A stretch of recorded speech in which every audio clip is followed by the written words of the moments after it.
Well, good morning. It's my pleasure to call this meeting of the Texas Commission on Environmental Quality to order. Today is Wednesday, October 20th, 2021. The time is 9:30 a.m. With us today are Commissioner Bobby Janeka, our General Counsel Mary Smith, and I'm John Neerman. Today's meeting is a hybrid meeting, meaning that most of the participants are joining us virtually. So please keep your microphones muted when you're not speaking.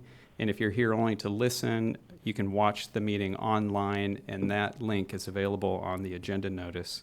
Where argument or discussion is allowed, we will inform speakers of their time limits. Registration has now closed, but if you'd like to address the commission on a particular item, please email agenda@tceq.texas.gov with your name, affiliation, and the item that you'd like to speak to, and we will do our best to accommodate that request. For those who are making presentations, please wait to begin speaking until either I or our general counsel have asked you to do so. And please remember to unmute your line before you do speak. With that, I'd like to thank everyone for being present in the room and virtually. And Ms. Smith, I'll ask you to please call the first item. Old business, item number 1 is the consideration for the approval to publish and solicit comment on 2 draft total maximum daily loads for indicator bacteria in Sandy Creek and Wolf Creek of the Neches River Basin. The Executive Director's staff is here to present this item. Good morning. Good morning, Chairman, Commissioners, General Counsel, and Public Interest Counsel. For the record, I am Kerry Neiman with the Water Quality Planning Division in the Office of Water. With me today are Nicole Hall with the Total Maximum Daily Load Program and Stephanie Scogan with the Environmental Law Division. Today, the Executive Director is requesting the release for public comment of 2 total maximum daily loads for indicator bacteria in Sandy Creek and Wolf Creek. The TMDL covers 2 assessment units in 2 stream segments within Jasper and Tyler counties. A stakeholder group was formed with balanced representation of all interested parties and was tasked with providing input on the TMDL document. The development of this document included an active public participation effort and balanced stakeholder group coordinated by TCEQ and the Texas Water Resources Institute. The success of this project is due to the collaborative effort of the individuals and organizations that put in the time to develop this document to improve water quality in their community. The Executive Director respectfully requests approval to publish the total maximum daily loads for public comment. Permission is also requested to make non-substantive and clerical corrections before providing the document for public notice. Thank you, and we are available to answer any questions you may have at this time. Thank you, Mr. Neiman. I have none. Commissioner Janeka, any questions? No, thank you. Ms. Smith, has anyone signed in to speak? No one is signed in on this one. And how about the Office of Public Interest Counsel? Do you have anything to share with us? OPIC recommends approval for publication of the 2 draft total maximum daily loads for indicator bacteria in Sandy Creek and Wolf Creek as presented by the Executive Director.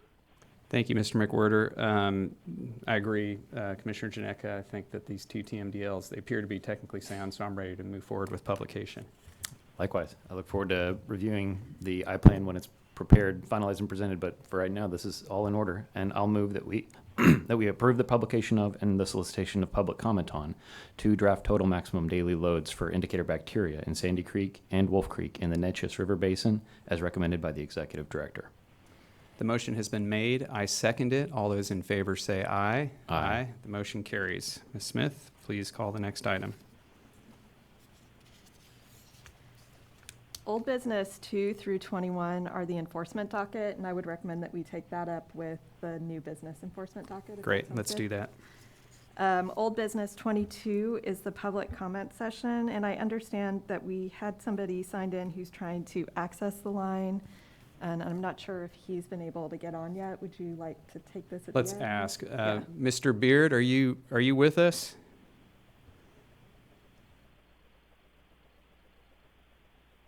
And I think Mr. Beard was the only one who had signed in for the public comment session. I'm not hearing him. Let's just give him just a moment. If we can't reach him, we'll loop back. Mr. Beard, are you there, sir? All right. Chairman, I show he's dialing in. Okay. Give him just another moment.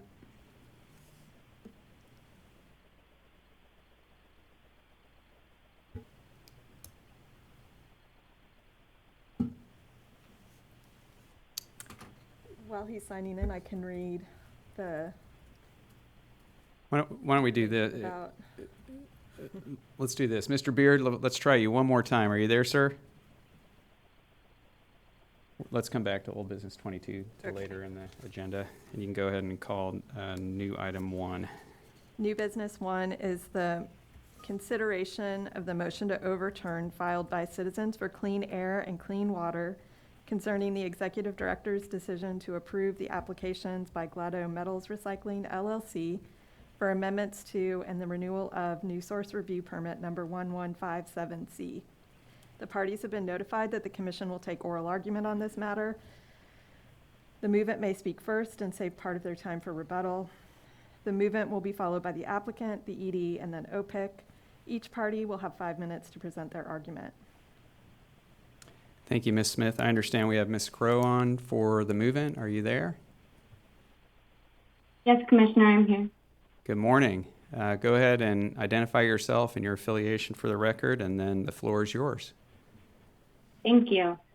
Good morning, Commissioners. My name is Caroline Crow. I'm an attorney with Lone Star Legal Aid, and I'm here representing Citizens for Clean Air and Clean Water. Importantly, Citizens for Clean Air and Clean Water has been advocating for the Freeport community related to this permit since 2008. This permit application underwent transformations after the application had already been noticed under a more robust public participation scheme that required additional notice and allowed an additional comment period. These transformations, some of which happened as recently as April 2021, resulted in improperly extinguishing the public's participation rights. Specifically, the 2014 application was originally for a major source subject to the Prevention of Significant Deterioration program. But 13 years later, it became a permit for a de minimis source. So we're here today before you requesting that the public's participation rights congruent with the original notice be properly reinstated. Additionally, this permit was approved even though it failed to comply with other commission regulations. First, I want to tell you that we understand and we appreciate the commission's policy to eliminate circumvention of its own rules, specifically the policy that was detailed in Ms. Browning's 2018 email. That's Exhibit 1 to our motion to overturn. This includes an explanation of the Commission's policy to avoid circumvention of public participation. We believe that this bar on circumvention is for very good reason, much of which is to ensure that permits are protective and that permit holders are accountable good neighbors to the communities that host them, and also to comply with the Commission's regulatory charge to safeguard the state's air resources consistent with public health and with the general welfare. Second, facially, the 2014 permit application for 1157C explicitly incorporated the 2008 application. And the 2008 application had a viable hearing request attached to it that to date has not been evaluated by the Commission. That hearing request was submitted by the community group that I'm here representing today. Walking through some evidence from our motion and reply should be easy to see that. First, the 2008 hearing request was timely submitted by Citizens for Clean Air and Clean Water and never withdrawn. That's Exhibit 3 to our reply. 2, the 2014 permit application incorporates the 2008 permit application. That's Exhibit 1 to our reply at page 1-2. And 3, Ms. Browning's 2018 email to the applicant explains well procedurally what should happen to that 2008 hearing request, which still remains outstanding today. That was Exhibit 1 to our original motion. Ms. Browning's email explains that the Commission's policy to ensure public participation is both necessary and longstanding to avoid a situation that we're here discussing today.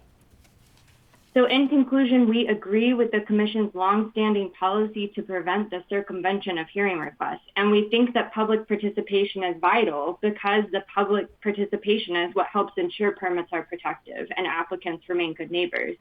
Today, we're only asking that the Commission act consistently with its regulations. Because the 2008 hearing request is valid and remains outstanding and unevaluated, the Commission must overturn its decision to issue this permit until the hearing request can be properly evaluated. I'd like to save the rest of my time for rebuttal. Thank you. Thank you, Ms. Crow. Commissioner Janetka, any questions for Ms. Crowe? Not at this time. Thank you. All right, let's hear next from the applicant. Mr. McDonald, are you there? Good morning, Chairman Neerman, Commissioner Janetka, and General Counsel Smith. My name is Derek McDonald with the law firm of Baker Botts. It's my privilege to represent the permit holder, Gladio Metals Recycling, today. With me is Allison Landis, who serves as the VP of Environmental Affairs for Gladio. For the reasons set forth in our brief and that of the Executive Director, we urge the Commission to deny the motion to overturn. The movement has not met its burden to identify any deficiencies in the review and approval of Permit 1157C, and certainly not a flaw that would support the extraordinary remedy of overturning the Executive Director's actions. Some background on Gladio first. It acquired the Freeport plant only recently in 2017. Since then, it has undertaken a comprehensive review of the plant through environmental audits and engineering studies in order to enhance its performance and ensure that the valuable metals found in spent refinery catalysts are recycled for reuse rather than landfilled for disposal. The Commission is well aware of this, having been an instrumental partner in the approval of Gladio's purchase of the plant out of bankruptcy.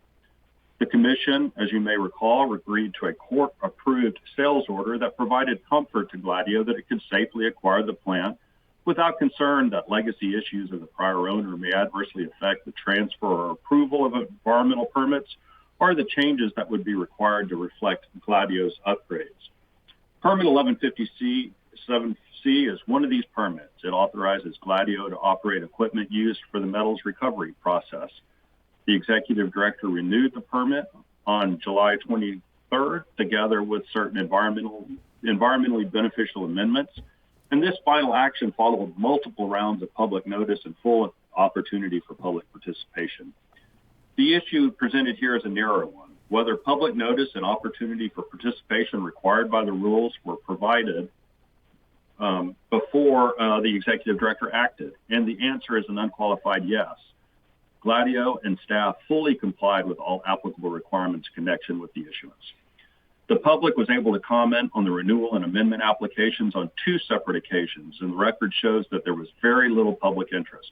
For the renewal application, there was a 15-day public comment period following the publication of the NORI in 2015. There was only one timely comment letter, which included no hearing request and no public meeting request. For the amendment application, there was a 30-day comment period in 2014. Only 3 people timely commented, one of whom requested a public meeting, and again, no hearing request. The Executive Director found that this low level of participation did not give rise to a substantial public interest that warranted a public meeting or any other special treatment of the application. Given that only 3 people out of the more than 374,000 residents of Brazoria County and 12,000 residents of Freeport commented, that decision was entirely proper and should not be overturned. The movement argues that additional opportunities for participation beyond that required by the rules and law should have been provided.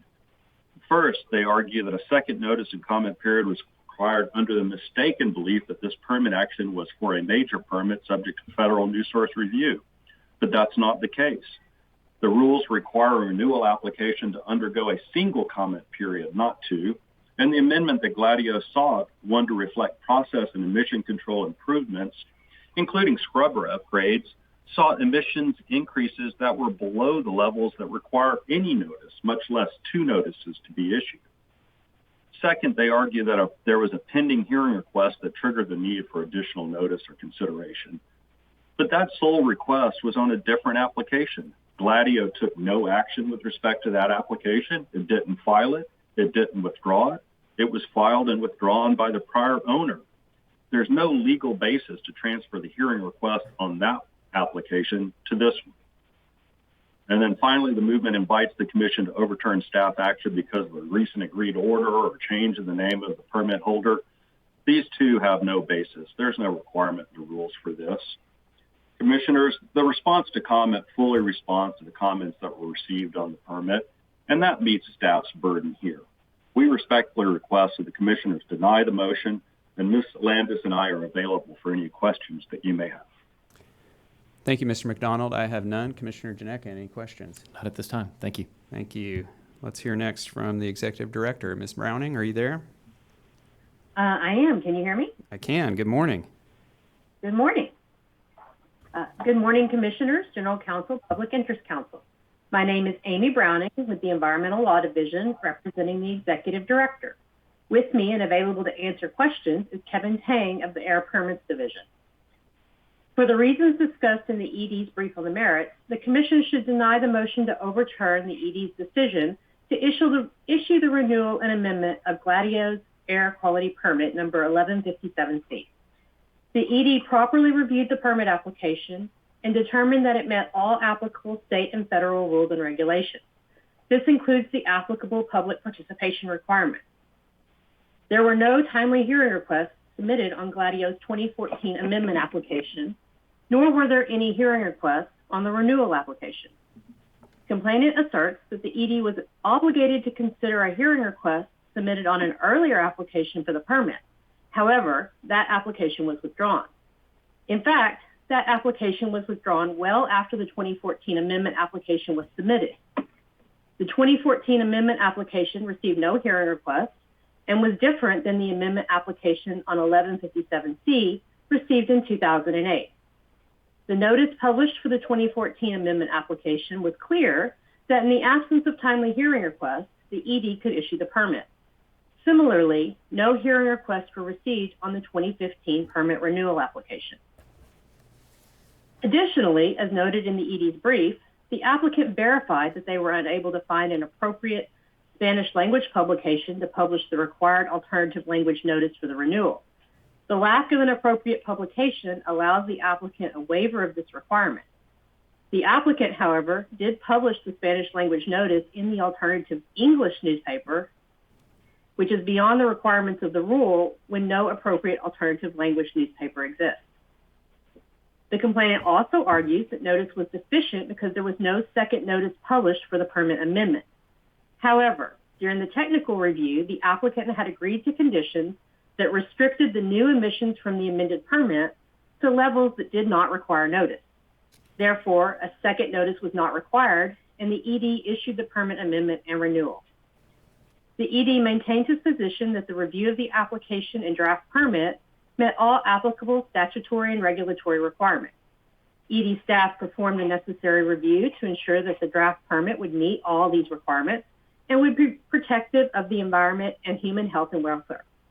Thank you, and we are available to answer any questions. Thank you, Ms. Browning. I have none. Commissioner Janek, any questions? None. Okay, let's hear next from the Office of Public Interest Counsel. Mr. Arthur, are you there?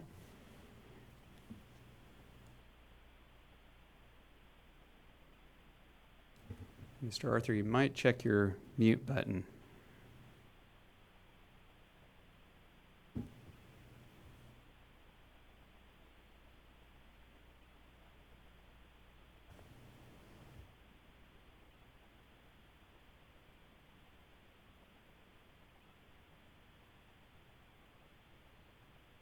Mr. McWhorter, are you there?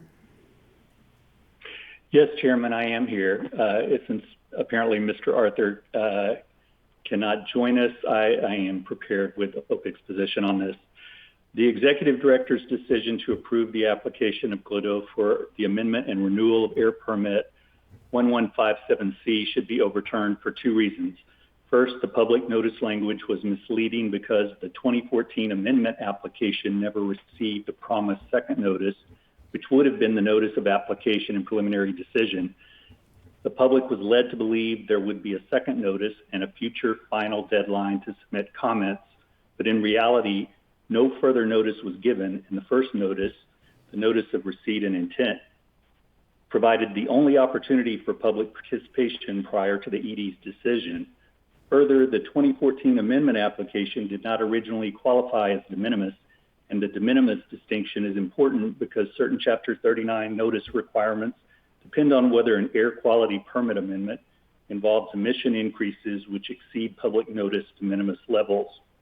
An amendment with any increases above de minimis levels triggers a NORI, a NAPTI, and the possibility of a hearing request period following the ED's response to comments. According to the ED's source analysis and technical review, updated emission calculations resulting in VOC emissions below the public notice thresholds were provided recently in April 2021.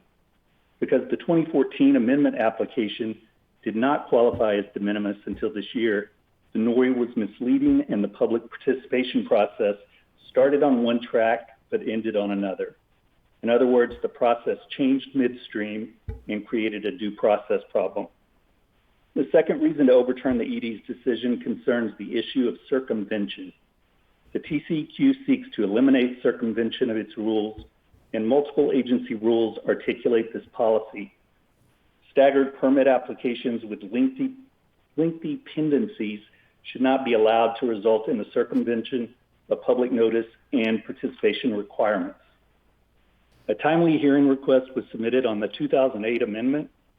The movement asserts that the pending hearing request should attach to the 2014 amendment application because the 2014 amendment application incorporated the 2008 amendment application. If the 2014 application incorporated the 2008 application, OPIC agrees that the pending hearing request should attach. If not, the ED should still determine whether the applications are substantially similar, and if so, the hearing request should attach. In conclusion, OPIC respectfully recommends the Commission grant the MTO and remand this matter to the ED. Thank you. Thank you, Mr. McWhirter, and apologies to Mr. Arthur, who I'm sure did a lot of work on this and didn't have an opportunity to present it. But I don't have any questions for you. Commissioner Janeka, any questions? Likewise. Thank you for your input. All right. And Ms. Crowe, I think you have about 1 minute and 20 seconds for rebuttal, and the floor is yours. Thank you. First, I'd like to reframe the issue that the applicant described as narrow. I think the narrow issue is whether or not the Commission can approve a permit with an outstanding hearing request. And I think that answer is obviously no. That would be against the Commission's policy and regulations. And the second point I'd like to make is echoing OPIC. The 2008 application was very clearly incorporated into the 2014 application. So the movements aren't requesting this kind of shell game that everyone's making it out to be. We're simply asking that the 2008 hearing request that was incorporated into the 2014 permit be evaluated and responded to. And that's all I have. Thank you so much for your time. Thank you, Ms. Crowe. Commissioner Janeka, anything else from Ms. Crowe? I appreciate that. Thank you. All right. I spent a lot of time on this, and nothing I heard this morning changed the direction that I wanted to go. It's a matter that has a really complicated procedural background, and so let me just dive into my analysis, and let me begin with what I think the relevant applications are. They begin with Gulf Chem's 2008 amendment application. That application was purportedly superseded by a January 2014 consolidated permit application.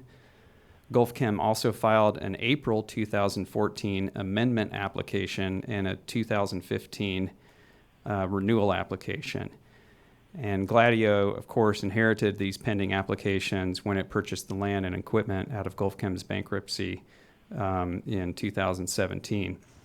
Shortly thereafter, within a month or so, Gulf Chem withdrew the 2008 amendment application.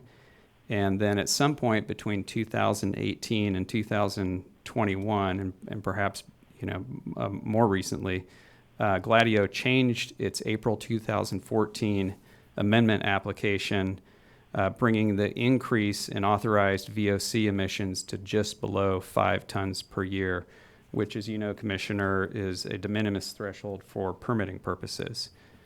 And during all this time, individuals who are also members of the Citizens for Clean Air and Clean Water made various efforts to question and challenge Gulf Chem's applications. In 2008, one of these individuals requested a contested case hearing on the 2008 amendment application.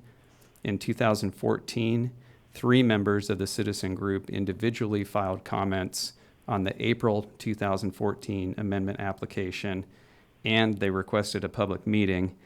Several years later, the citizens group filed untimely comments on the April 2014 amendment application, and one individual lodged an untimely request for an extension of time to make comment and request a contested case hearing on the 2015 renewal application, and that request was paired with allegations of a notice defect. For its part, the executive director provided various opportunities for comment.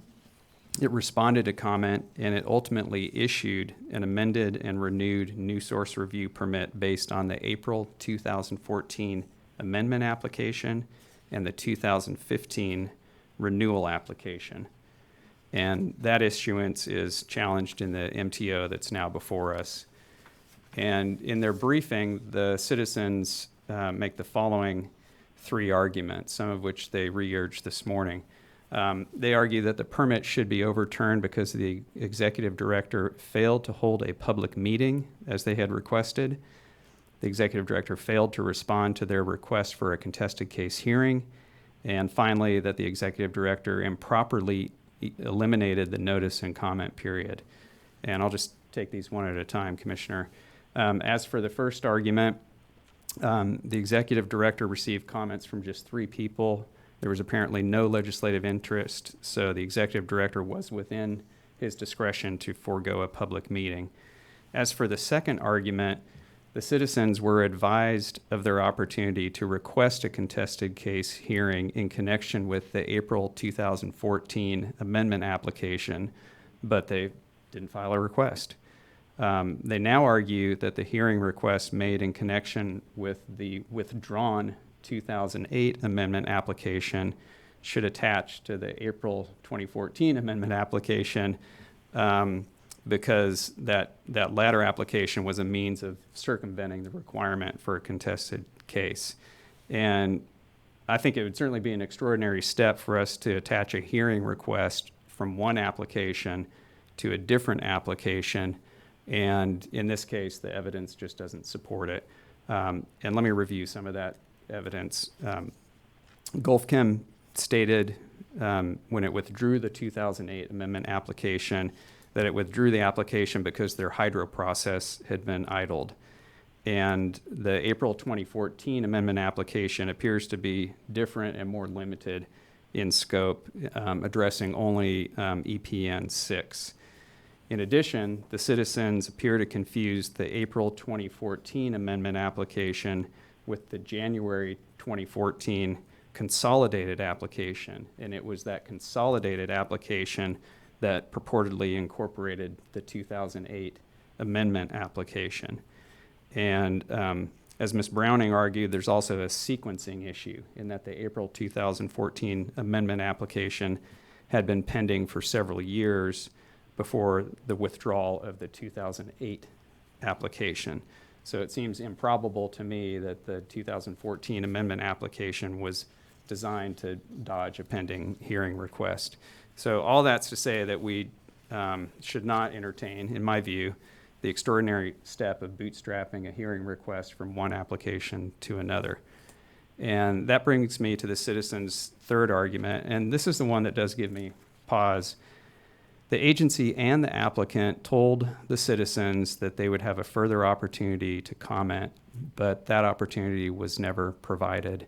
The NORI, which is the first notice for the 2014 amendment application, which was prepared by the executive director and published by the applicant, stated that the executive director will publish and mail notice of the application and preliminary decision, that it will notice, or that the notice will contain the final deadline for submitting comments, and that the executive director will consider the comments and prepare a response to comments. So clearly, the citizens had an expectation that there would be a further opportunity for comment.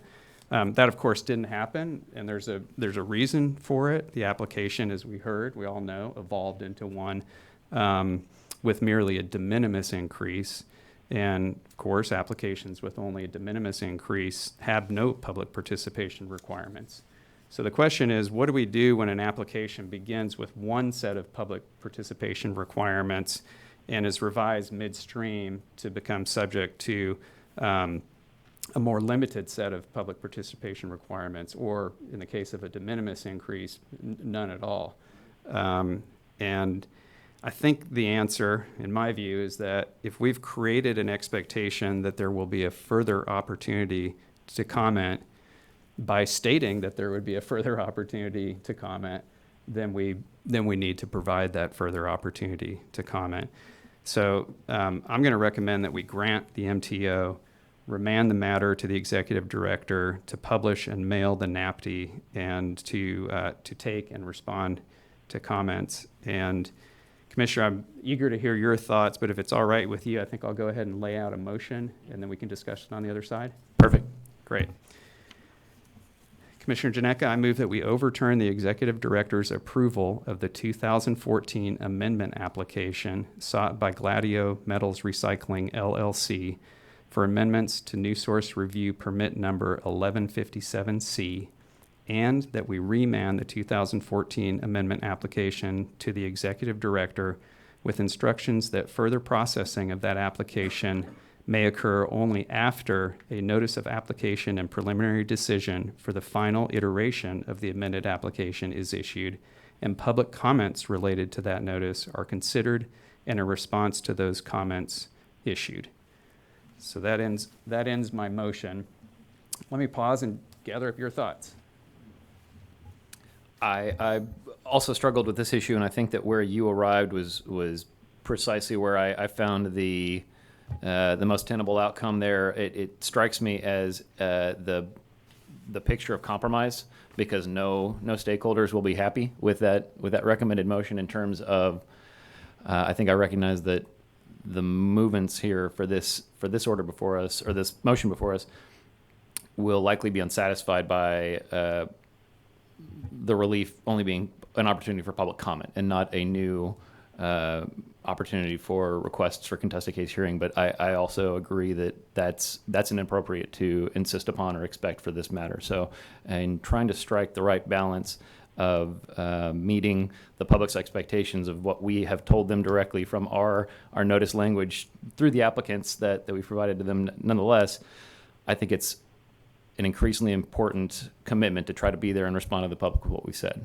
And so I agree with you in the relief suggested here. And beyond acknowledging it's certainly not a perfect solution from any of the parties involved, I think that with a permit this sensitive and dealing with complicated matters with a lengthy history, in many ways I'm reminded of an argument that was made in one of the backup materials, arguing for how this is a perfectly reasonable circumstance for all this to, and in many ways I think many of those unique aspects of it make it a higher hurdle to overcome in my mind for the executive director to meet the public's expectation or wariness around this site and around a facility with this history where previous operators showed very bad faith in trying to carry out our obligations we placed on them.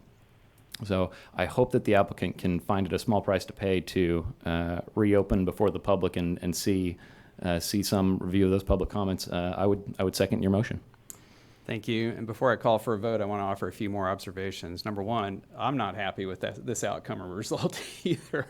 I hate to send this back, but I do think it's the right thing to do. I also want to note that a similar issue came up a few years ago, 2018. I think in that case, the permit began, or the application was for a major amendment, and it changed midstream to a minor amendment.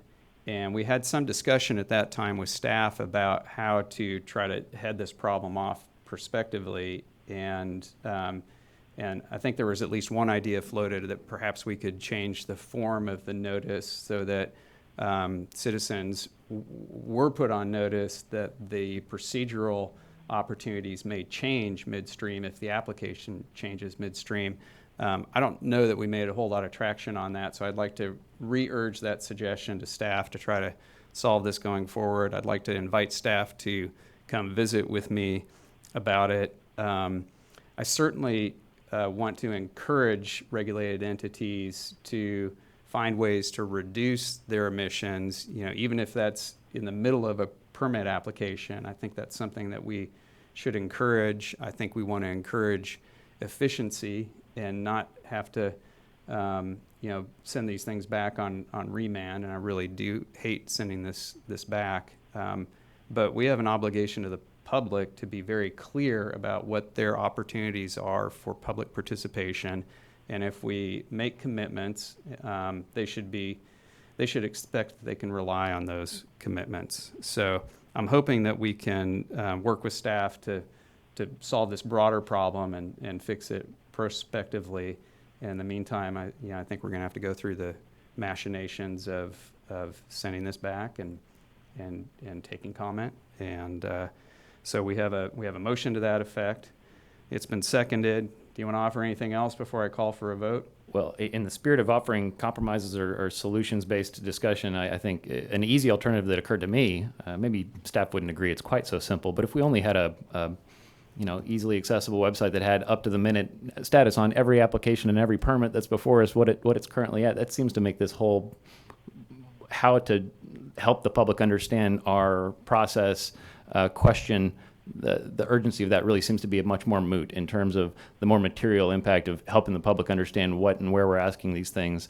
Unfortunately, I think this more often becomes a very important legal gate through which the ultimate decisions for the issuance of these permits are viewed very narrowly by courts long after the fact. So I recognize the inherent tension there of a very narrow process we need to keep safeguarded to prevent the agency being involved in unnecessary actions, that there may be legal costs that the state doesn't. It'd be unprudent to encourage those costs. But on the other hand, we really do want to just encourage and give the public every reason to be confident in the work that we're doing with permit applicants and to be able to understand the notices we give. I think even if we had taken all the actions that I would have liked to have seen in this matter, there still leaves that thought at the back of my mind. Even being properly noticed and being told exactly what happened, it's still not an easily translatable thing to mom or pop looking out and what does that mean for my backyard? So that's another challenge for another day. I'll stop there. Well, I appreciate the comment. I think with that, I'll call for the vote. The motion has been made and seconded. All those in favor say aye. Aye. Aye. The motion carries. Ms. Smith, please call the next item.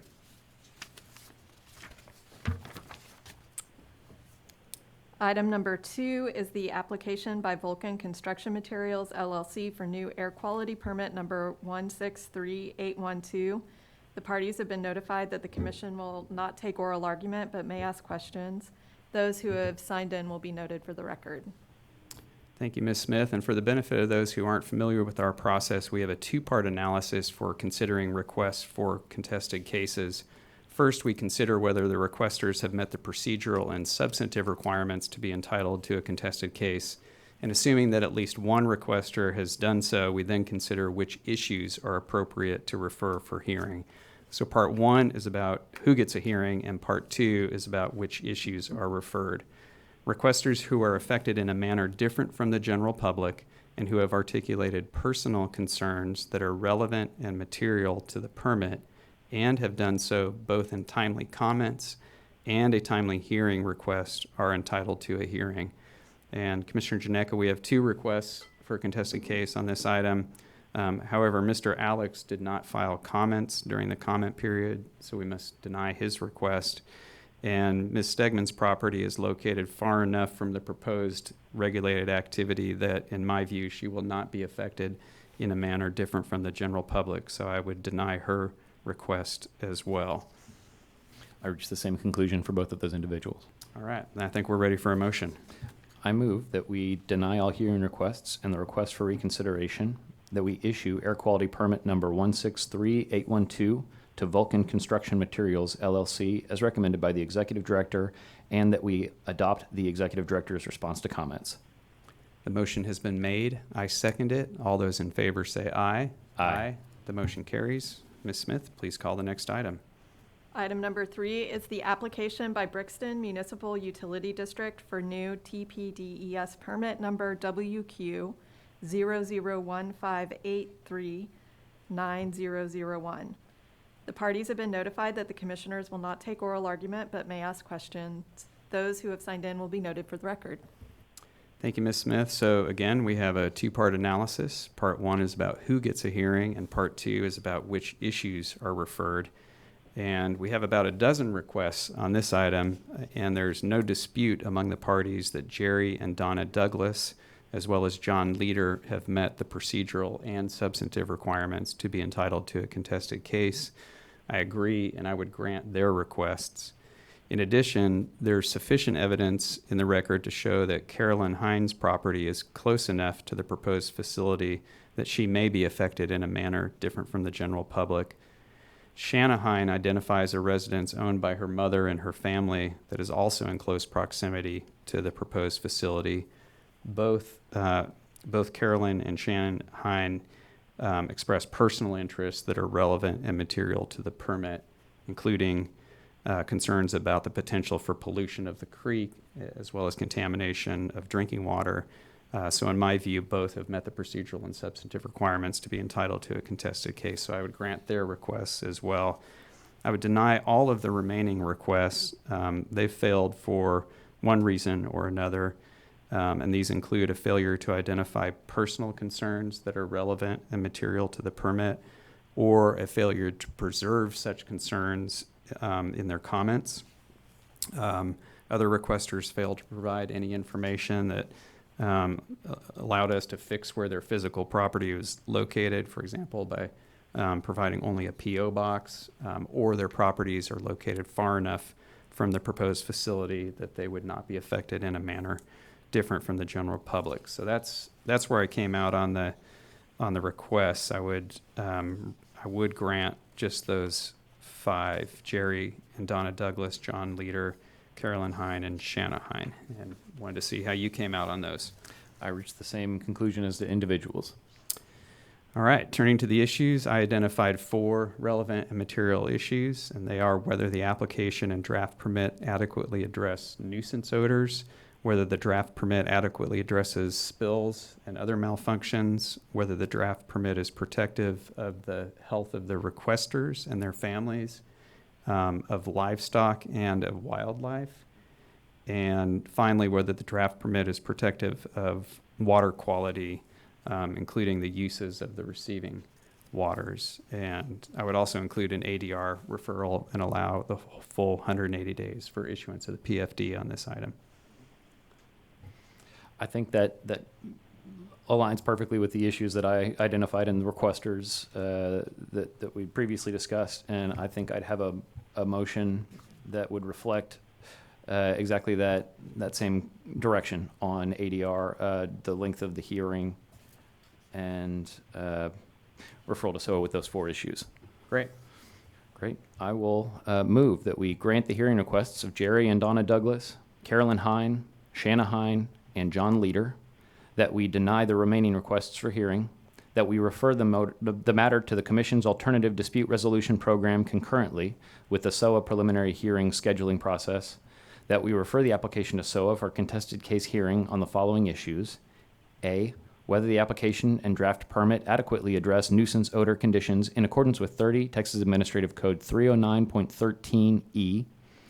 B, whether the draft permit adequately addresses malfunctions and spills. C, whether the draft permit includes adequate provisions to protect the health of the requesters and their families, aquatic and terrestrial wildlife, and livestock. And D, whether the draft permit is protective of water quality and the uses of the receiving waters. And finally, move that we set a hearing duration of 180 days from the date of the preliminary hearing until the proposal for decision is issued. The motion has been made. I second it. All those in favor say aye. Aye. The motion carries. Ms. Smith, please call the next item. Item 4 is the consideration of the adoption of the renewal with amendments to the TPDES pesticide general permit number TXG 870000. The executive director's staff is here to present this item. Good morning. Good morning, Commissioners, General Counsel, Public Interest Counsel. On behalf of the Executive Director, I'm Laurie Fleet with the Water Quality Division. With me today is Cole Malley from the Environmental Law Division. Staff requests adoption of a renewal with amendment of Texas Pollutant Discharge Elimination System, General Permit number TXG 870000, which authorizes the application of pesticides into or over, including near waters of the United States, for the control of mosquitoes or other insect pests, vegetation and algae pests, animal pests, area-wide pest, and forest canopy pest. The proposed permit will replace the current general permit that expires November 2nd, 2021. Public notice of the draft permit was published in the Dallas Morning News and Houston Chronicle newspapers and the Texas Register on June 11, 2021. Joint comments were received from the Lone Star chapter of the Sierra Club and Environment Texas. A response to the comments was developed, which is included in the backup material before you today. Staff recommends adoption of the general permit and requests authorization to make non-substantive revisions to comply with Texas Register requirements. Thank you, and we are available to answer any questions. Thank you, Ms. Fleet. I have none. Commissioner Janeka, any questions? Likewise, no, thank you. Ms. Smith, has anyone signed in? No. And Mr. McWhirter, what do you think? OPIC reviewed this item, including the comments. In response to comments, we have no objection to adoption of the amendment and renewal of the general permit as presented by the Executive Director. Thank you, Mr. McWhirter. Commissioner Janeka, I agree with that. I think this is a fairly routine renewal, and I don't see any reason not to move forward with adoption. Likewise, I will make a motion that we adopt the renewal with amendments to Texas Pollution Discharge Elimination System General Permit Number TXG 870000 relating to pesticide application as recommended by the Executive Director. The motion has been made. I second it. All those in favor say aye. Aye. Aye. The motion carries. Ms. Smith, please call the next item. Item number 5 is the consideration of the adoption of the renewal with amendments of Texas Pollutant Discharge Elimination System General Permit Number TXG 110000, authorizing discharges of concrete production wastewater and stormwater. The Executive Director's staff is here to present this item. Good morning again. Good morning again, Chairman and Commissioner Janeka, General Counsel, and Public Interest Counsel. On behalf of the Executive Director, I'm Laurie Fleet with the Water Quality Division. With me today is Bobby Salehi from the Environmental Law Division.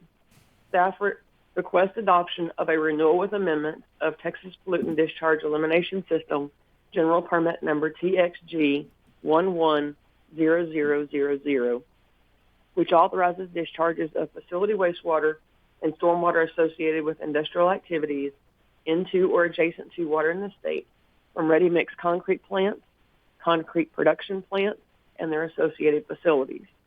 The renewal with amendments will replace the current permit when it expires on November 7th, 2021. Public notice of the draft permit was published in the Dallas Morning News and Houston Chronicle newspapers and the Texas Register on June 11th, 2021. No public comments were received. Staff recommends adoption of this general permit and authorization to make non-substantive revisions to comply with Texas Register requirements. Thank you, and we're available to answer any questions. Thank you, Ms. Fleet. I have none. Commissioner Janeka, any questions? No, thank you. Ms. Smith, has anyone signed in? No. Mr. McWhirter, what do you think?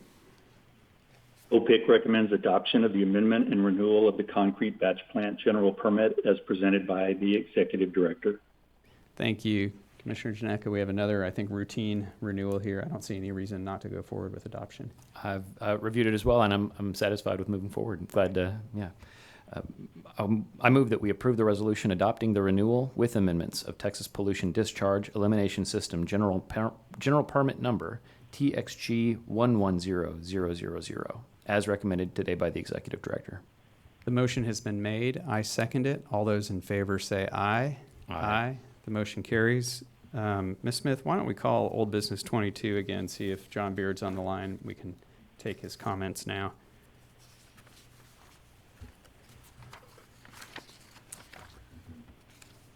Old business 22 is the public comment session.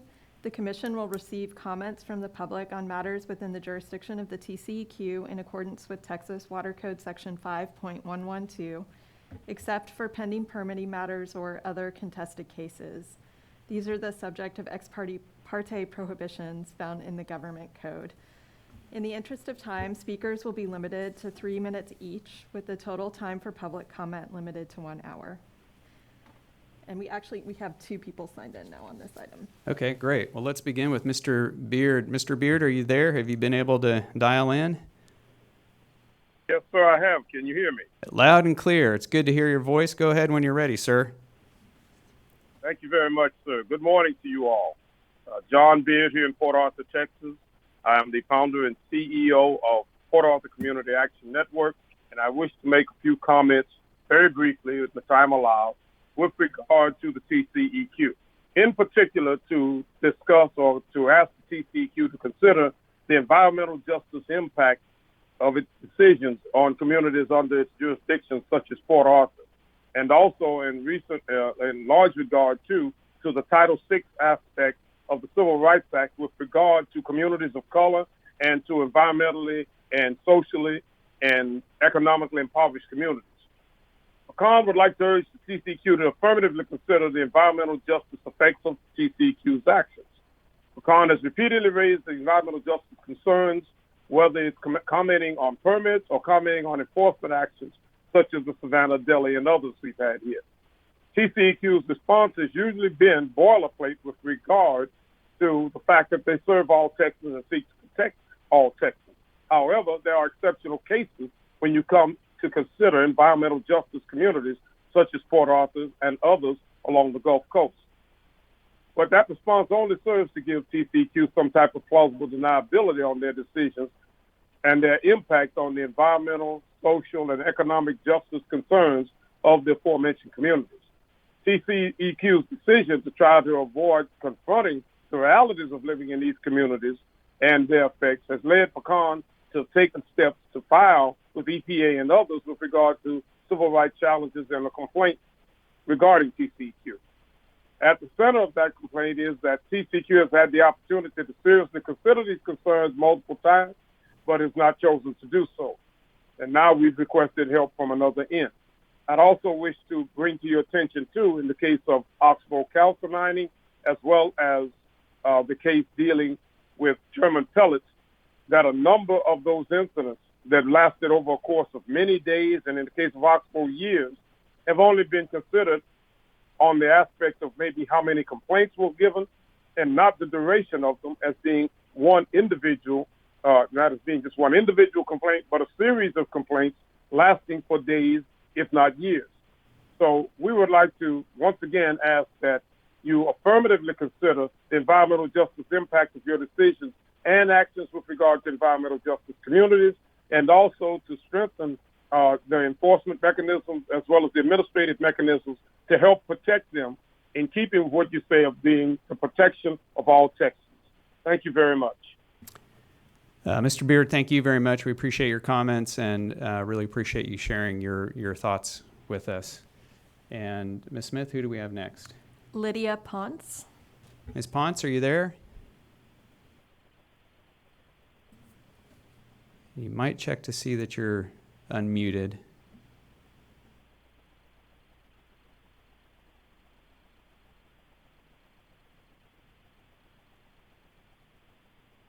Ms. Ponce?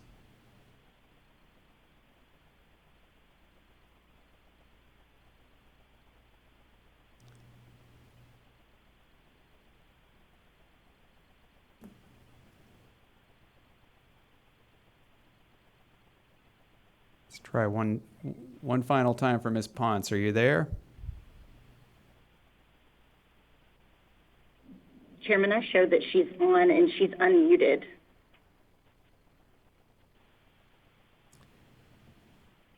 She may have stepped away from the phone for just a moment. Tell you what, let's do. Let's come back to her and proceed with the enforcement docket.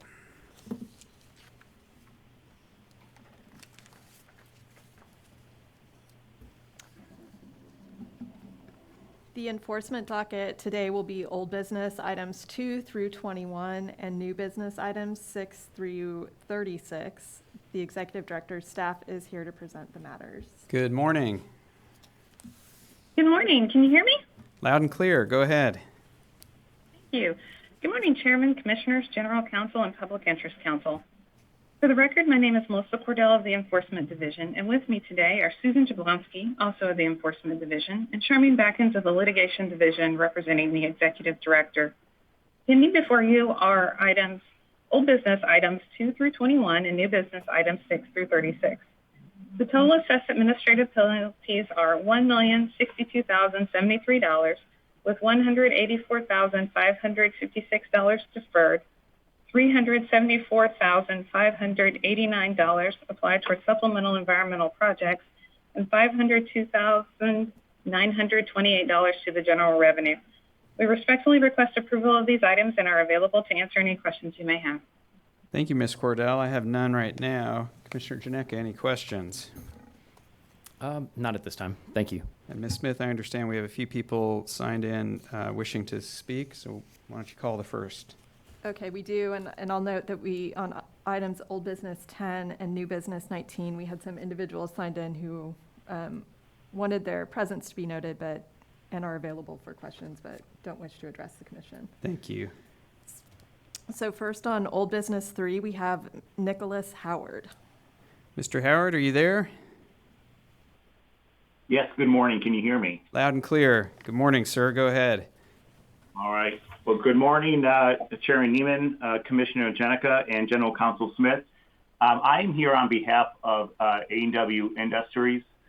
We are seeking a postponement of any action on this for an additional 60 days. We have been in communication with Mr. Benjamin Worms on this case. We've given updates on the agreed provisions and submitted documentation for these items. We'd also like to point out that our compliance history is of a high performer, which has showed good faith for A&W to meet all the TCEQ rules. That's all I have. Okay, thank you, Mr. Howard. Can you give us any insight as to why this went to a default? Yes, sir. Yes, sir. And so we were kind of giving them information a little bit late. I know there was some slowage of information due to COVID.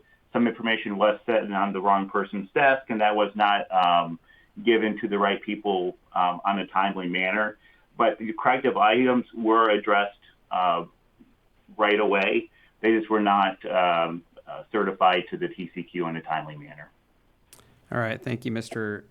Howard. And I'd like to hang with this one for a moment. Ms. Smith, was there anyone signed in to speak on this anybody else signed in to speak on old business 3? Yes, Chakri Tenety. Is Chakri Tenety on the line? Yes, sir. Good morning. How are you all today? Good morning. Thank you for having us. My name is Chakri Tenety, and I'm representing A&W Industries.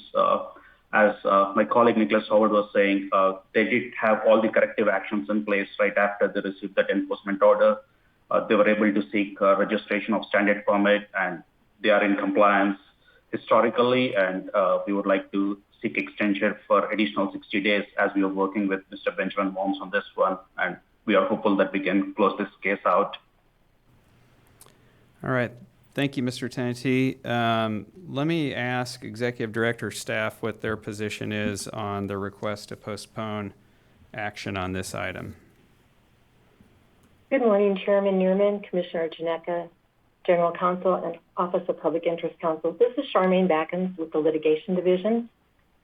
On June 14th of 2019, the Enforcement Division called respondent and spoke with Mr. Bill Eaton, and they discussed settlement of this matter, and respondent indicated that he had documents to submit to the TCQ and that he would send a response to the region and copy the enforcement coordinator. On August 30 of 2019, the proposed agreed order was sent to respondent, and on September 16, 2019, the enforcement coordinator emailed a copy of the proposed agreed order to the respondent. Then on November 13 of 2019, the enforcement coordinator called the respondent and informed them of the upcoming settlement deadline and that TCEQ had never received any documents or a response from them. Respondent said that they had hired AARC Environmental to handle the case and that AARC would be contacting the enforcement coordinator. No further contact from respondent or AARC Environmental was ever received by the Enforcement Division. And so on December 13 of 2019, the enforcement coordinator mailed the settlement termination letter to respondent and referred the matter to the Litigation Division. On December 4 of 2020, the ED's PRP, the Executive Director's preliminary report and petition, was filed and sent to the addresses we had on file for the company. We received notification that service was achieved on December 7 of 2020. And on December 14 of 2020, Mr. Worms placed a call to the respondent and reached the voicemail of Mr. Eaton. He left a message but did not receive a return call. On January 12th of 2021, he again placed a call to the respondent and left a message on voicemail and again did not receive a return call. And again on February 5th of 2021, Mr. Worms called the respondent and left a message on voicemail and again did not receive a return call. Therefore, on July 2nd of 2021, the 10-day letter with the default order was mailed to respondent. On September 17th of 2021, Litigation Division then began preparations to set the order for agenda. And as you know, this item was set on agenda for October 6th. On the afternoon of October 5th of 2021, Mr. Kenny Chinani from AARC Environmental, representing the respondent, called and asked if there was anything that could be done about the default order that had been set for agenda, and said that his client wanted to enter into an agreed order. He said that someone from his office would appear at the agenda on October 6th to request more time for settlement. And in fact, on October 6th, we understand that a representative from AARC Environmental did register to speak at agenda, but as you know, was unable to do so because of the technical issues we experienced. On October 7 of 2021, Mr. Worms spoke with Mr. Chinani and told him that if we received a signed signature page from the agreed order within 3 days, along with payment of 20% of the penalty, that the Litigation Division would request that the default order be withdrawn in order to proceed with the agreed order. Mr. Chinani claimed that his client had compliance documentation that demonstrated that they were entitled to a good faith effort reduction of the penalty, and that he would send Mr. Worms the documentation the next day and present the agreed order to the respondent. On October 7, Mr. Worms emailed the proposed agreed order to Mr. Chinani, who confirmed receipt of the agreed order and said that he would review it and discuss it with the respondent. Then on October 19, yesterday, Mr. Chinani emailed Mr. Worms at about 1 o'clock in the afternoon, stating that his client wanted to settle the matter, but requesting that Mr. Worms reconsider the penalty based on their compliance with the ordering provisions, for which we still have not received any documentation. I'm available to answer any other questions you might have. Thank you, Ms. Backens. Do we have any information about the condition of the facility itself? Has there been any investigations since the one giving rise to this? To these violations, or any complaints received, or do we have any information about the current condition of the facility? My understanding, Chairman, is that this respondent has applied for a new permit at a new location as of April of 2021.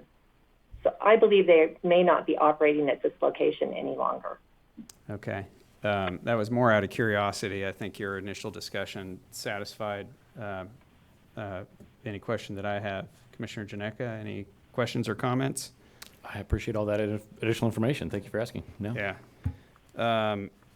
I think the quickest way for us to get an order that will bring this to a resolution is to move forward with the default order. And Mr. Tenati, I think you can appreciate we expended quite a bit of effort working with you to secure an agreed order, and I think, candidly, I think you just pushed it a little bit too far. So I'm not going to agree to an extension. You've had ample opportunity to settle this matter, but we do appreciate you being here and offering your comments today. Any different views you'd like to offer? Well stated. Thank you. Okay. Thank you, Commissioner Janeka. Who's next on the enforcement docket? Ms. Smith? For new business 28, we have Joe Hughes. Good morning, Mr. Hughes. Good morning, and thank you for the opportunity for me to address you today.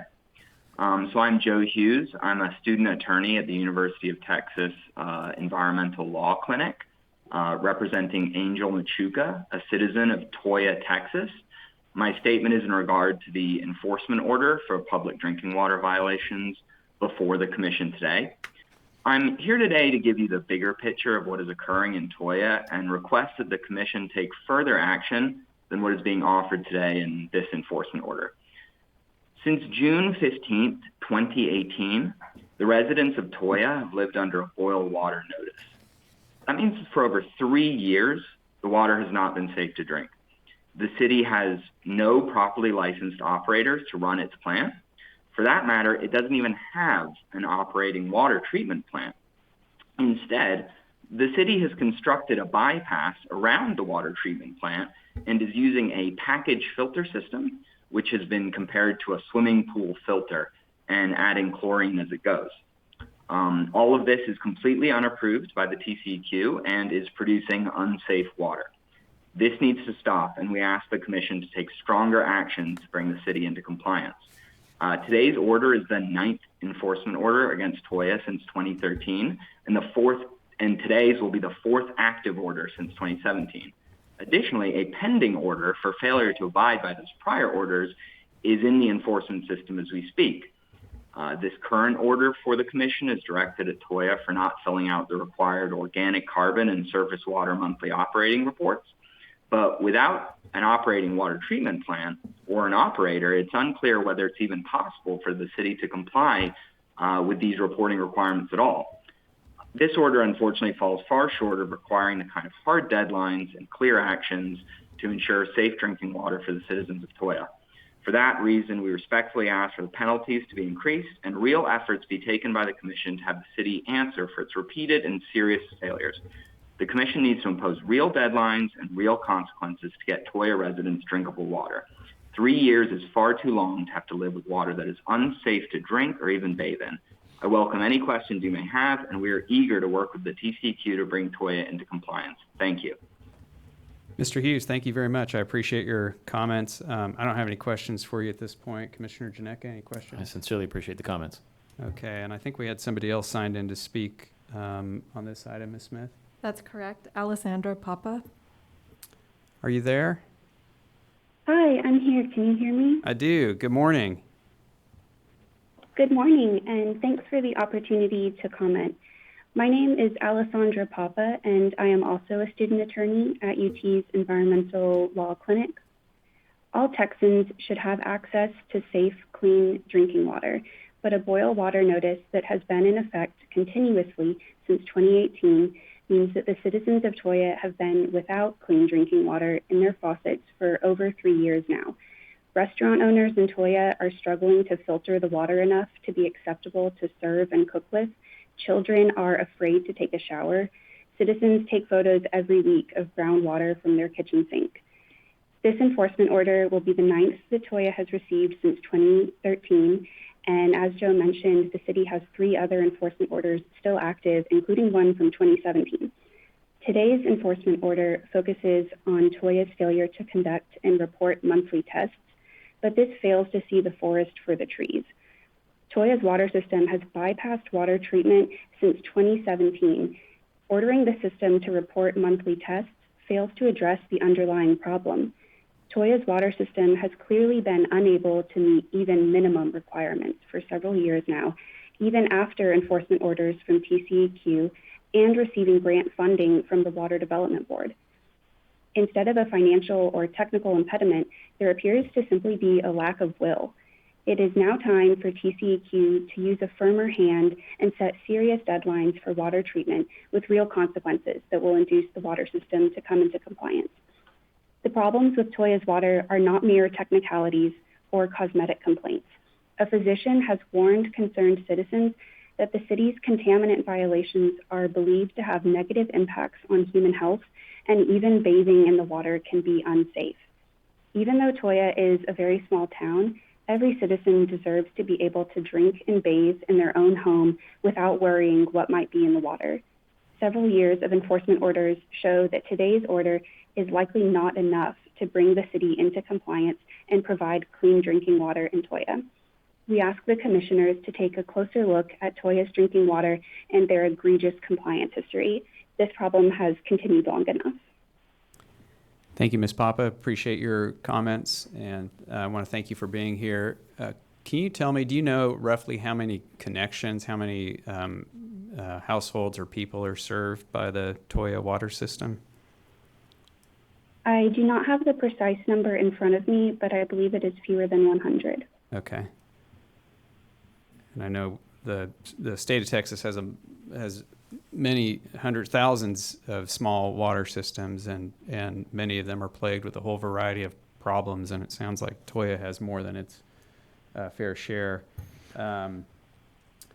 Commissioner, any questions or thoughts at this point? You asked me if I had any questions for ED staff earlier, and I kind of swallowed one, and I'm going to pull that back up now. It's very timely given these two previous comments. So I'll ask ED staff if they're available. One thing I was curious, I actually had, I noted in this item that I believe the city of Toya is classified as a high performer in our compliance history rules of determination, and as such received a reduction. I just love an explanation. Is that a typical description of what we expect to see in the high performer category? Is there other circumstances that may help explain that designation given these complaints, which may not be relevant to the matter before us, but which I think does bear consideration? I'll ask anyone from ED if they may chime in there. Good morning. This is Melissa Cordell with the Enforcement Division. For the compliance history rule, public water systems are not subject to 30 TAC Chapter 60's compliance history. So the components that would have contributed to the score that would have led them to the high performer would be something separate from the actual public water supply component. Just additionally, we took a look at that other question about the number of connections, and we have 65 service connections. Thank you for answering my question. I think that does give me an answer, but seems to raise another one, and I don't want to speak out of order on our posted items. So maybe this is a question I can revisit when we hear from our staff on public water systems later and resiliency. So great. Well, let me propose this. I think we continue this item. Give me an opportunity to spend more time with it. It may perhaps, and I would really appreciate it if the city of Toya would send somebody to the next agenda to let us know what they're working on, what their plans are for coming into full compliance with this system. Also, what challenges they're facing. Perhaps the agency may be in a position to offer, some guidance or assistance around that. But I think I just would like some more time with it if that works for you, Commissioner Janeka. It works wonderfully. Thank you. Okay. Well, Mr. Hughes, Ms. Papa, thank you very much for sharing your thoughts and comments with us today, and you're welcome back. I guess we expect you back to at least listen or participate at the next agenda when we take this item up again. Ms. Smith, has anyone else signed in on the enforcement docket? No. Okay. That brings us to the Office of Public Interest Counsel. Mr. McWhirter, what do you make of all this? I'm in full agreement with the comments and the discussion regarding that old business item 3, the default order. I fully support moving forward with that, and I also agree with your approach on continuance regarding the City of Toya matter. And with respect to all other items on your enforcement docket, I am in agreement with the recommendation of the Executive Director to move forward with those orders. Thank you, Mr. McWhirter. I believe we're ready for a motion. I think I can make that. I'll try to revise on the fly as I accept out item 28. Sorry.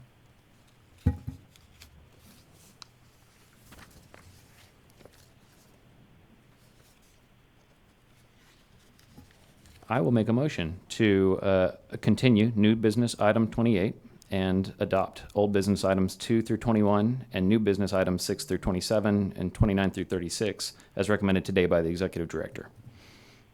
The motion has been made. I second it. All those in favor say aye. Aye. The motion carries. Ms. Smith, please call the next item. I understand that we may have our second public commenter on the Oh, on Ms. the line Ponce. Was it again. Ms. Ponce? Yes. Okay. Would you like me to call old business 22 again? Let's try it one more time. Okay, so old business 22, we'll be returning to that, which is our public comment session. Again, the reminder not to talk about any pending permitting matters or other kinds of enforcement matters, contested cases.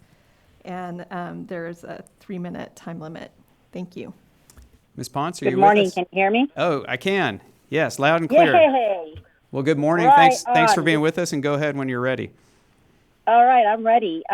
Good morning, relatives. My name is Lydia Ponce, and I am a relative you haven't met. I'm calling from the unceded territories of the Tongva people known as Sagna, also infamously known as Venice, California. I'm calling this morning to join you to see how the process is for TCEQ and get a little educated on the processes. And I love hearing that something was reconsidered. But what I'm most importantly, what I'm calling about is the connection that we have to each other via air, ocean, land, and people. And over here in California, we have a environmental justice commission. The state of California's coastal zone at 1,100 miles, and it's a beautiful coastal zone. I'm sure you've come to visit, and the impact of all of these sacrifice zones all over United States and basically Turtle Island, Canada, United States, and Mexico. We will never know how much is sacrificed in Mexico. But the recent spill over here, the oil spill in Orange County, really had us reflect on how much more we are connected, as Amplify and Shell headquarters are located in Houston. So I'm not really an outsider looking in. I'm actually standing next to you to be an advocate for all relatives, winged, swimming, and four-legged, and the other two-legged. And we have a lot of upcoming concerns with shared concerns with desalination plants that will dump a lot of toxic chemical brine back into the ocean. It's not an easy fix. And I also would like to stand with you in regards to the challenges that Elon Musk is bringing to air, land, water, and to people, creating a bigger sacrifice zone right there in the Gulf of Mexico. So I just wanted to introduce myself, and I will try not to be a pebble in your shoe, but I definitely want to move things forward in a good way for all 7 generations to come. All of the children are deserving of a quality of life and a healthy environment, and including all of our critter relatives. And I thank you for your time. Well, thank you, Ms. Ponce, very much. Appreciate your comments. And by the way, it's Ponce. Oh, Ponce. I'm sorry. Yeah, I play a lot of Scrabble, and Ponce is a man who solicits women, and we're not doing that. Thank you. Ms. Ponce, thank you. I appreciate that. Thank you for the comment. Ms. Smith, I think that was it for the public comment session, correct? That's correct. Okay, let's call the next item then. New business item 37 is the consideration of the monthly enforcement report, and the executive director's staff is here to present the report. Good morning. Morning, Chairman, Commissioners, General Counsel, and Public Interest Counsel. My name is Melissa Cordell of the Enforcement Division, and with me are Susan Jablonski of the Enforcement Division and Charmaine Backens of the Litigation Division. We are here to present the monthly enforcement report for fiscal year 2021 through August. There are 1,006 effective administrative orders issued, and of those, 139 contain supplemental environmental projects. These orders assessed a total of $11,662,359 in penalties, with a payable amount of $7,511,772. $2,383,549 are to be paid for supplemental environmental projects. 15,745 notices of violation have been issued through either our field offices or review of self-reported data in our central office, and 2,034 enforcement action referrals have been received. There are 1,732 pending administrative orders with 292 cases that are on the backlog. 196 cases are pending at the Attorney General's Office for representation in district court, and 24 judgments have been issued. 2,035 cases are being tracked for compliance. We have included for review a summary of OCE investigative activities for fiscal years 2019, 20, and 21. Susan Jablonski is here to highlight ongoing efforts for improvement for enforcement. Thank you, Melissa. Good Ms. Jablonski, we just lost the connection, perhaps. It looks like they inadvertently self-muted. Check your mute button. Can you hear me? Now we can. Go ahead. Okay. Good morning, Chairman, Commissioner, General Counsel, and Public Interest Counsel. For the record, my name is Susan Jablonski of the Enforcement Division, representing the Executive Director. Thank you for the opportunity to highlight activities in the Enforcement Division that have taken place since my placement here in July of 2021. We have looked at improvements and efficiencies for the division, and I wanted to highlight a couple of program points looking at the numbers that totaled for last fiscal year. We have moved to a fully electronic format, which is something that Enforcement Division had been working on, but as of October 1st, we are completely electronic in all of our approval process through our director, which is an improvement and will gain efficiencies as we move forward from October 1st. We are establishing a division-wide document storage and tracking database. Much of the work that we do has been tracked manually. To create this enforcement report that you see in front of you, much of that data is housed manually and tracked manually. So we have a ticket in-house that's with IRD, and we hope to be starting sessions soon to get into WCC database. We are also evaluating organizational changes for the division with a new emphasis on quality control of all of our deliverables, meaning that timely, quality deliverables will always be in front of you. We are addressing performance issues and creating incentives for our high-performing staff. We have identified process inconsistencies, and we're documenting processes that were not documented and developing ongoing training and using the new tools of web-based training and recording that training for new staff coming on board. As you can see from the end of the year, we have a backlog issue that we are trying to address, including stalled cases and backlog cases. We have started an overtime surge project, which started September 1st. And in that effort, staff volunteer have been able to tackle enforcement cases, and we will continue to focus on backlog cases. As you can tell from today, 15 backlog cases were on today's agenda, so I think we set a record. We also are highlighting backlog cases of the week in each one of our media on the regular 40-hour week of staff so that we can continue to tackle backlog and stalled cases. We are also working with fellow divisions, including litigation division, the Office of Financial Administration, and other groups that we deal with on cases that may be in different processes, including financial inability to pay and SEP cases. We are also using cross-divisional assistance on QA of our items so that we can bring those quality products to agenda in a timely manner. I'm available for any further questions you might have on the enforcement report up to August 2021. Thank you, Ms. Jablonski. I have none. Commissioner Janeka, any questions? I have a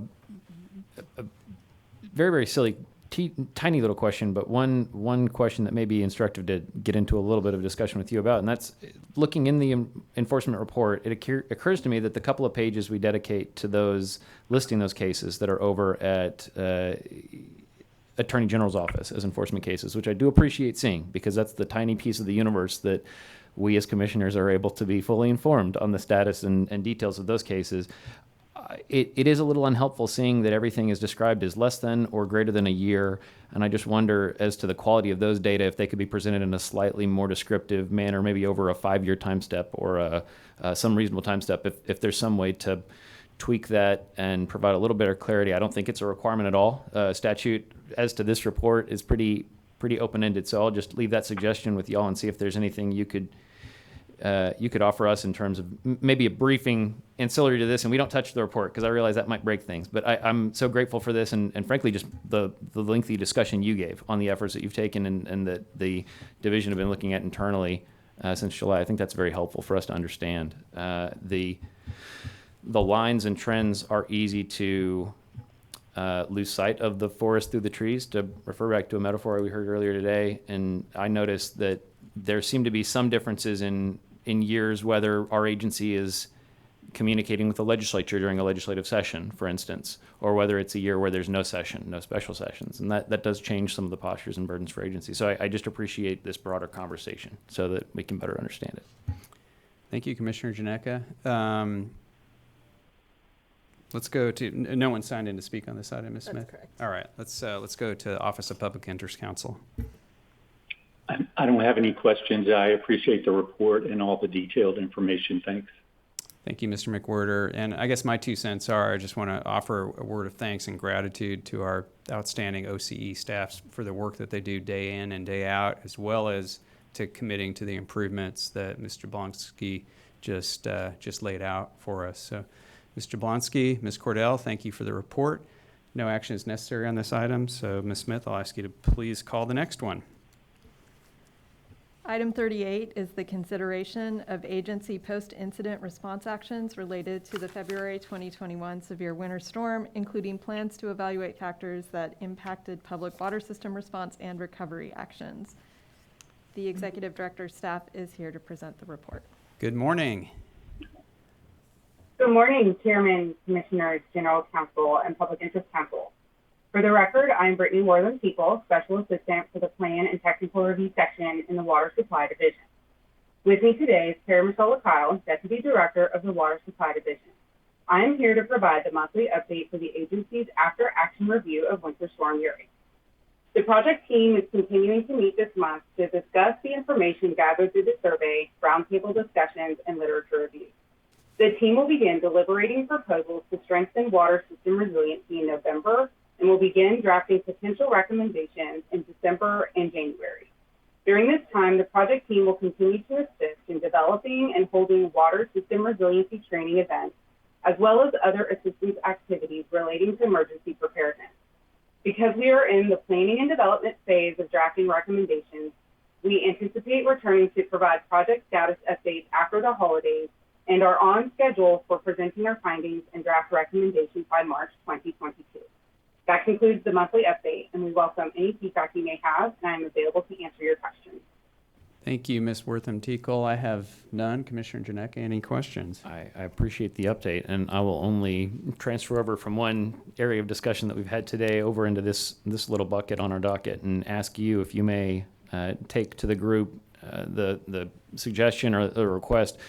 I'm curious to hear where public concerns and public confidence towards our public water systems, and I'm sure that this is an issue y'all have looked at probably closely in terms of when and how the public water notices that were communicated to the public throughout the course of that storm may have added to or removed confusion out in the public's eye.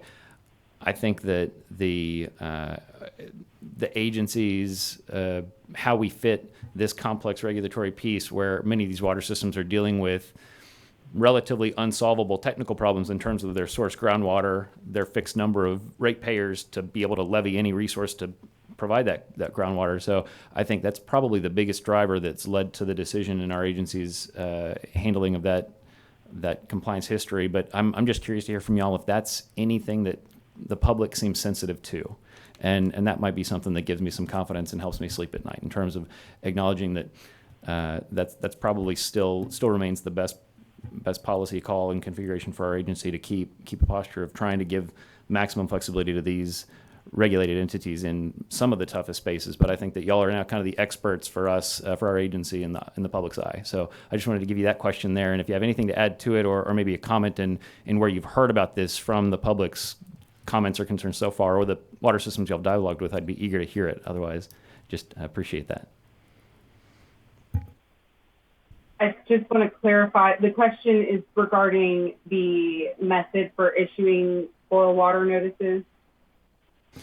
Thank you for asking to clarify that. Yeah, so I'm curious, as y'all look at the public water systems in the state and assess what resources they have and need, the public confidence resource, and specifically how our agency assesses them or finds them to be their compliance history status.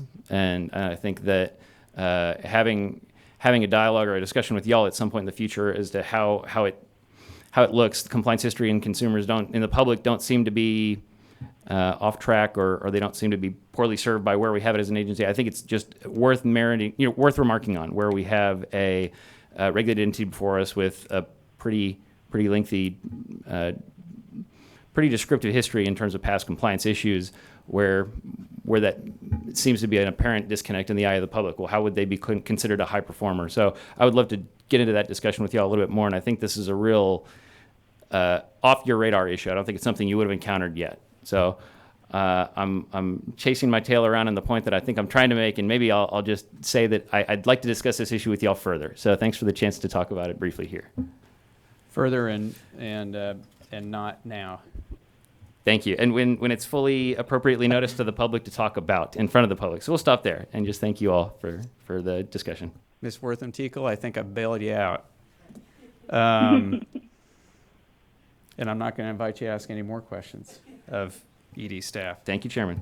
Ms. Smith, has anyone signed in to speak on this item? No one signed in. All right. Mr. McWhirter, what are your thoughts? I appreciate the update. I don't have any questions. Thank you, Mr. McWhirter. Nor do I. Ms. Wortham-Teakle, thank you again for the report. No action is necessary on this item, so Ms. Smith, I'll ask you to please call the next items.